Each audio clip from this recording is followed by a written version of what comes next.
You need to take care of you, because if you're experiencing burnout, if you're not finding work enjoyable, if it's not serving you, I know I just said that, but if it's not serving you and you're not giving your best self, then you have to take a step back, right? Literally take a step back and put everything down, put the meeting on mute, and look at yourself in the mirror. Am I being served? Am I being fulfilled by my job, by what I'm giving to my organization? What am I getting?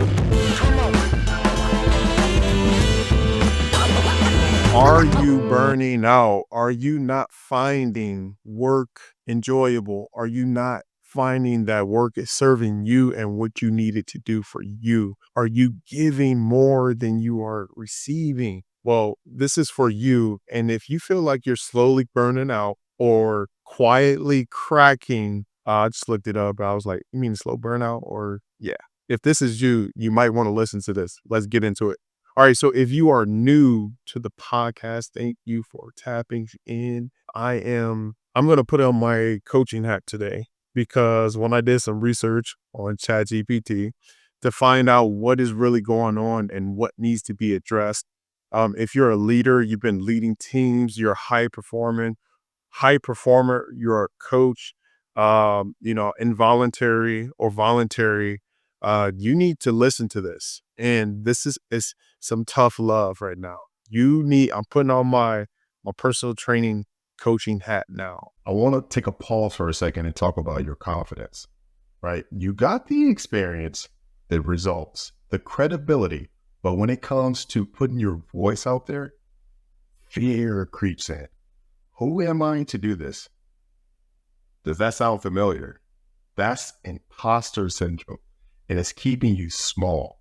My coaching is about breaking through that, helping you turn your expertise into content, conversation, and coaching that builds real influence in your industry. So if you're done hiding behind titles and ready to lead with your story, head over to connectingwithcreatives.com/coaching and let's get started.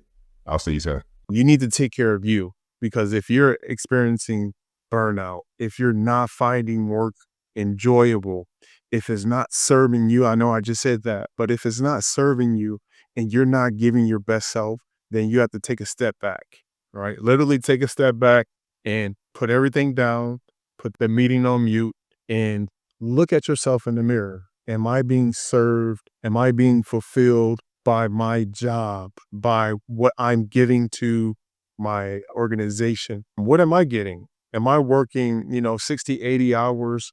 If I'm leading a team, if I'm, putting out fires left and right because I'm in leadership, it still gets draining. Trust me, I've seen it firsthand. I've been in situations to where, I'm feeling overwhelmed, and I've coached other high performers that, they're leading teams of directors or executives, and they still have to put out a lot of the fires, a lot of the office politics that go on, the passive aggressive emails, one-on-ones, one-to-manys. I've seen it all. I've heard it all. But you need to take a step back and you need to do this. One, you need to journal what's going on. How am I feeling in this moment? Am I feeling like this is redundant? Am I feeling like this is Groundhog Day? You guys remember Groundhog Day?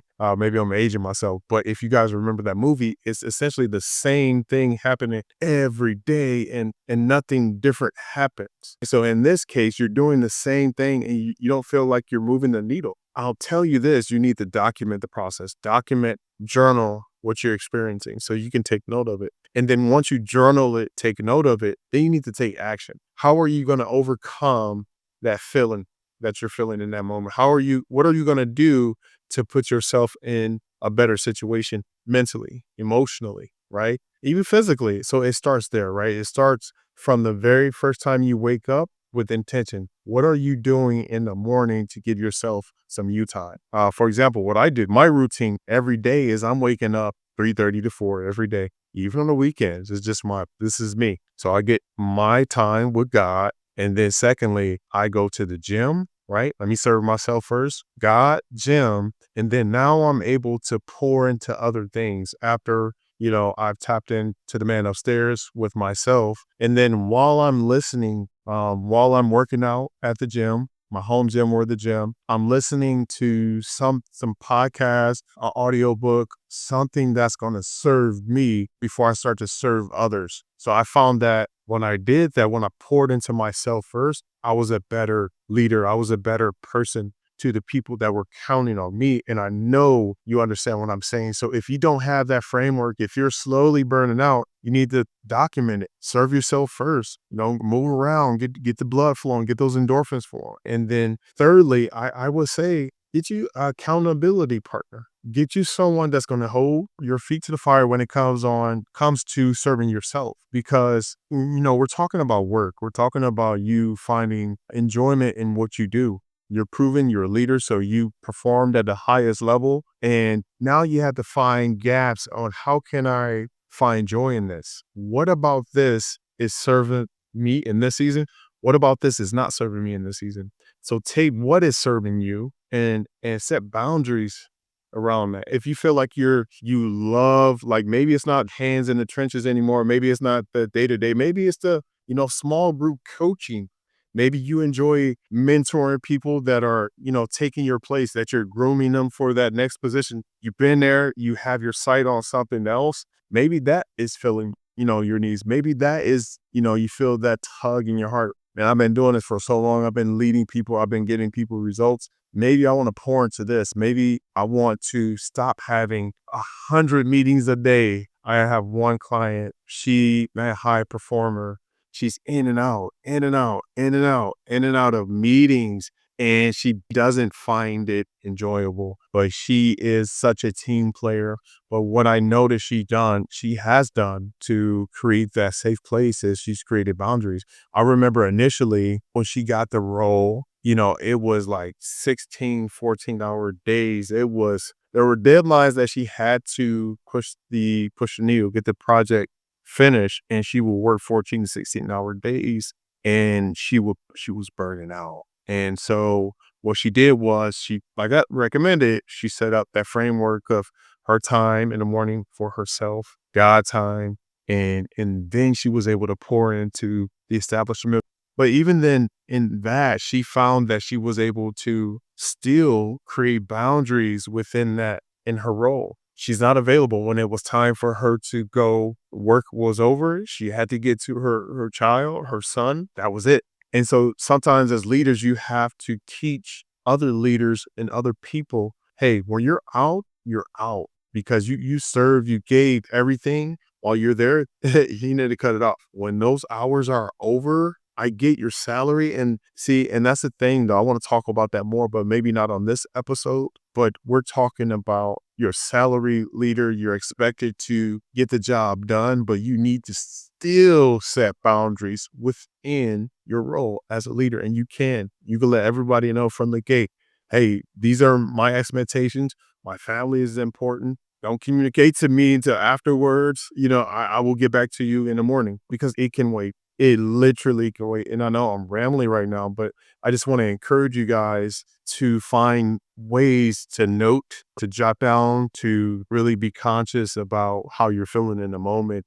And if it's not serving you, to set up the framework for success before work and even during work. Your lunch, your hour that you have for lunch, you're not available. Don't answer any emails or, Slack messages, Google chat messages. Don't do it. You're on your lunch. And when work is over, it's over. So then also find things to do outside of work too that's going to serve you. Like I mentioned, maybe it's coaching, maybe it's mentoring, maybe it's a vacation. Find ways to serve yourself. Start planning for that transition. So if you have, like I mentioned before, if you have a desire there was not everything is bad about your situation. Maybe it's a component that you would rather lean into. If you feel that way, make sure you hit the link in the description. I have a framework that I've been using to get my client success. And when it comes to finding their voice, if you feel like you have something a little deeper and you want to amplify it and get it out there, it's called the mic check method.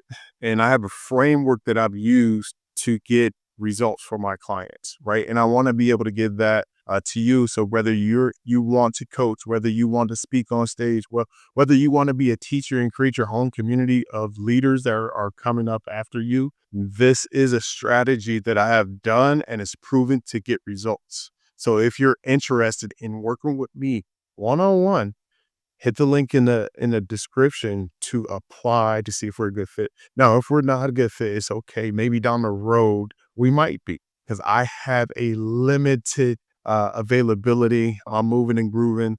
I have a lot of motion going, but I definitely want to. This is my calling. This is, like some of you guys know, I've been a strength and conditioning coach for years. So I've been coaching people 15 plus years in the physical fitness world.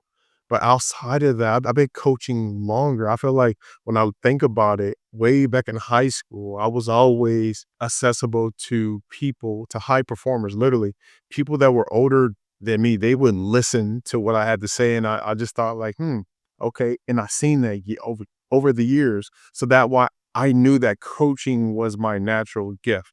And if you want to be poured into, if you want some direction on how to amplify your voice in this season, because next season is not necessarily the season that you want to look forward to, or you don't know how to transition your gifts that God gave you, the expertise that God gave you.